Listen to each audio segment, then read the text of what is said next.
Ok, xin chào tất cả ngày nay mình lực vôประเทศบอดมุ้ยหรือก็จีประการมุ้ยได้ประเทศกัมพูชีบ่เยอะนั่งมีรัฐบาลโหดเอาแต่ปีหรือยังหาทางถนัดนักดนตรีเอาแต่ปีแต่ตาการนั่งมีไอการล้างให้การล้างนกนงชนะน่ะได้ประการนั่งคือวิการล้างนกนงตุสวัสดิ์นำ80ได้กัมพูชีบ่เยอะนั่ง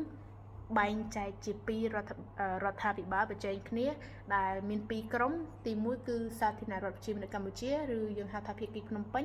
និងមួយទៀតគឺរដ្ឋាភិបាលចម្រុះប្រជាធិបតេយ្យ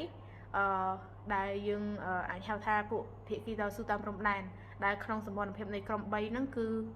បញ្ចូលគ្នាដើម្បីប្រឆាំងនឹងពួកវៀតណាមហើយក្នុងក្រុមទាំង3ហ្នឹងគឺមានដូចជាក្រុមខ្មែរក្រហមដែលដឹកនាំដោយលោកប៉ុលពតនិងខៀវសំផនហើយទី2គឺក្រុមសីហនុនិយមដែលដឹកនាំដោយសម្ដេចនរោត្តមសីហនុផ្ទាល់ហើយនិងចុងក្រោយហ្នឹងគឺក្រុមលោកស៊ុនសានដែលដឹកនាំដោយលោកស៊ុនសានដែលគាត់ជាអតីតនាយករដ្ឋមន្ត្រីហ្នឹងហើយសម្រាប់សួរថាតើពួកគាត់មានក្នុងបង្អែកនៅខាងណាអីខាងណាសម្រាប់ភាគីភ្នំពេញដោយសារតែគាត់មាននឹងនិយាយថាក្នុងបង្អែកឬក៏បង្អែកសភាវុធឬក៏ការគ្រប់គ្រងពីផ្នែកនយោបាយហ្នឹងគឺមកពីវៀតណាមនិងសហភាពសូវៀតប៉ុន្តែក្រមរដ្ឋាភិបាលចម្រុះគឺពឹងផ្អែកទៅលើចិនអាស៊ានដែលជាពិសេសនឹងថៃហើយនឹងសហរដ្ឋអាមេរិកហើយសួរថាតើហេតុអ្វីបានកម្ពុជាយើងនឹងមានអ្នកគ្រប់គ្រងដល់ទៅ2តែព្រឹត្តិការណ៍ដែលរុញច្រានឲ្យមានស្ថានភាពហ្នឹងគឺព្រឹត្តិការណ៍ឆ្នាំ1979 7មករាដែលយើងស្គាល់ថាជាឆ្នាំមួយដែលកម្ពុជាយើងបានរួចផុតពីរបបកម្ពុជាប្រជាធិបតេយ្យមានន័យថាបើយើងនិយាយចែកចេញជាចំណុច3ដែលខ្ញុំនឹងលើកឡើងពីការវាយលុករបស់វៀតណាមដែលកាលហ្នឹងកងទ័ពវៀតណាមគាត់វាចូលទីក្រុងភ្នំពេញដេញរបបខ្មែរក្រហមហ្នឹងឲ្យរត់ទៅជីដែនជាពិសេសនឹងតាមព្រំដែនថៃដែលវៀតណាមគាត់បានបន្ទប់របបមួយដែលយើងហៅថារបបសាធារណរដ្ឋប្រជាមានិតកម្ពុជាយើងហៅឬក៏ថាយើងហៅថាភាគីភ្នំពេញឲ្យកាន់កាប់ទីក្រុងភ្នំពេញនឹងផ្ទាល់អញ្ចឹងបើទោះបីការមិនចុះចាញ់សង្គ្រាមក្នុងស្រុកនឹងក៏ដោយប៉ុន្តែខ្មែរក្រហមបានរលាយបាត់ទេពួកគេបានបង្កើតមូលដ្ឋានកងទ័ពនៅតាមតំបន់2យប់តាមព្រំដែនជាពិសេសហ្នឹងគឺតាមព្រំដែនថៃនិងរួចមកក៏បង្កើតរដ្ឋបាលនីតិដើម្បីតតាំងវិញ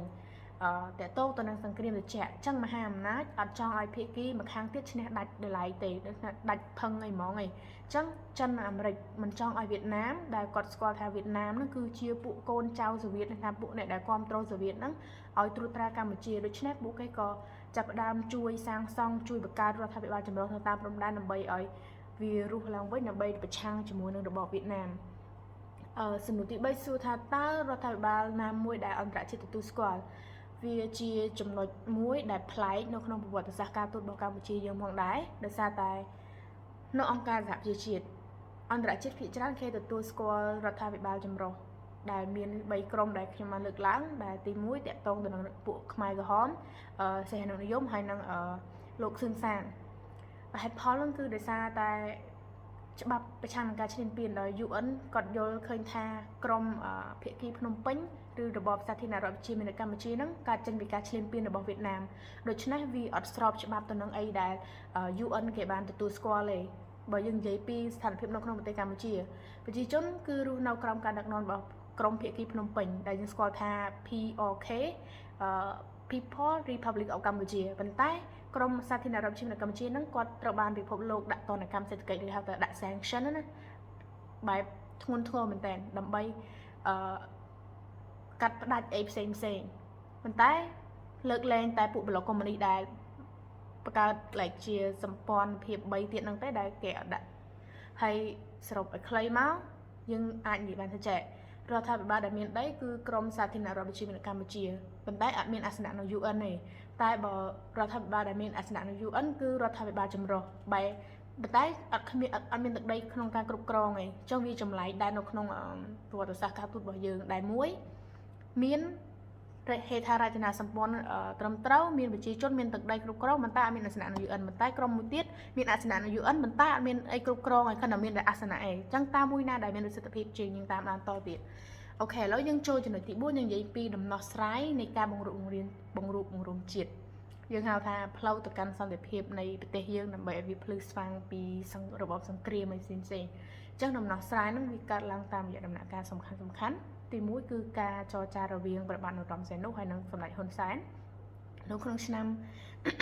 1987 គឺចាប់ផ្ដើមនៅប្រទេសបារាំងដែលវាជាការបំបែកចង់និយាយថាវាបំបែកជាឧបសគ្គដំបូងគេដែលមេដឹកនាំទាំងពីរនឹងជួបគ្នាដោយផ្ទាល់ហើយទី2ហ្នឹងគឺយើងស្គាល់ហើយគឺកិច្ចព្រមព្រៀងសន្តិភាពទីក្រុងប៉ារីសនៅថ្ងៃទី23ដុល្លារឆ្នាំ1991ដែលមហាអំណាចនិងភាគីទាំង4បានចុះហត្ថលេខាបញ្ឈប់សង្គ្រាមមានន័យថារដ្ឋាភិបាលទាំង4ហ្នឹងគឺគាត់ចូលរួមគ្នាជាថ្លុងហើយទី3គឺការបង្កើតឲ្យមាននៅក្រុមប្រឹក្សាជាន់ខ្ពស់ដែលយើងហៅថា SNC ដែលវាជាចំណុចសំខាន់មួយដែលធ្វើឲ្យភាគីទាំង4នឹងអាចរួបរวมគ្នាបានម្ដងទៀតដែលឲ្យភាគីទាំងសងខាងហ្នឹងគាត់ព្រមយល់ព្រមរំលាយឬក៏ចំនួនអាសនៈហ្នឹងដោយផ្ទេរសិទ្ធិឲ្យទៅខាង SNC ក្រុមប្រឹក្សាជាន់ខ្ពស់តំណាងឲ្យកម្ពុជាតែមួយគត់នៅ UN ជាបដិអាសន្នសិនមានន័យថាពួកគាត់ដាក់អំណាចរួមគ្នាទាំង4ហ្នឹងគាត់ដាក់អំណាចតែមួយក្នុង SNC ឬយើងហៅថាក្រុមប្រឹក្សាជាតិក្រុមប្រឹក្សាជាតិជាន់ខ្ពស់ហ្នឹងដើម្បីជាតំណាងនៃប្រទេសថាប្រទេសហ្នឹងគឺមានថ្នាក់ដឹកនាំតែមួយវាមិនមែនតែមួយថាថ្នាក់ដឹកនាំទាំង4ចូលគ្នាហ្នឹងដាក់អំណាចរបស់ខ្លួនឯងនៅក្នុងតែមួយមានន័យអញ្ចឹងដាក់អាហ្នឹងហើយយកអំណាចទាំងអស់ហ្នឹងទៅតម្កល់ឬជាអាសនៈមួយនៅ UN មានន័យថានៅពេលដែលមានកម្មវិធីមានព្រឹត្តិការណ៍ផ្សេងៗគឺពួកគាត់តំណាងហើយអ្នកចូលរួមទាំងអស់មានថា SNC ទី4យើងនិយាយពីការបោះឆ្នោតអាជ្ញាធរមដាសន្ន UN ឬយើងហៅស្គាល់ថាអ៊ុនតាក់នៅឆ្នាំ1993ហ្នឹងឯដែរ UN បានបញ្ជូនកងទ័ពក៏ដូចជាមន្ត្រីរាប់ម៉ឺននាក់មកកាន់កម្ពុជាដើម្បីឲ្យមានការរៀបចំបោះឆ្នោតសារជាថ្មីឡើងវិញនៅក្នុងប្រទេសកម្ពុជាឬក៏យើងអាចដឹងថាវាជាព្រឹត្តិការណ៍ដំបូងនៃប្រទេសកម្ពុជាយើងនឹងបោះឆ្នោតជាលើកដំបូងនៅក្នុងឆ្នាំ1993ហើយលទ្ធផលនៃការបោះឆ្នោតហ្នឹងបង្កើតឲ្យមានរដ្ឋាភិបាលចម្រុះថ្មីមួយនិងបង្កើតឲ្យមានរដ្ឋធម្មនុញ្ញឆ្នាំ1993ដែលបង្រួបបង្រួមកម្ពុជាឲ្យមានរដ្ឋាភិបាលតែមួយមកដល់សប្តាហ៍ថ្ងៃហ្នឹងចាសូមអរគុណសូមជម្រាបលា